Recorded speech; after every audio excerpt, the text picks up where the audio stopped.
Hi friends, మా ఇంట్లో మరోసారి బ్రహ్మకమలం పువ్వు వికసించింది. మా ఇంట్లో 2 రకాల బ్రహ్మకమలం మొక్కలు ఉన్నాయి. మేము ఓసారి ఆంధ్రప్రదేశ్లోని కడియం వెళ్ళినప్పుడు అక్కడ ఒక బ్రహ్మకమలం మొక్కను ఎంతో కష్టపడి తెచ్చాం. మరో మొక్క స్థానికంగా తెచ్చిపెట్టాం.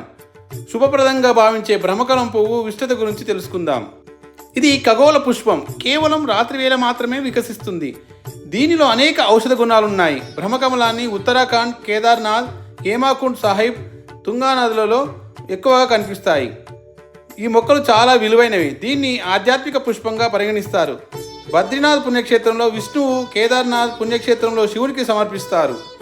బ్రహ్మకమలాన్ని స్వచ్ఛత, జ్ఞానోదయం, ఆధ్యాత్మిక సాధనకు చిహ్నంగా పరిగణిస్తారు.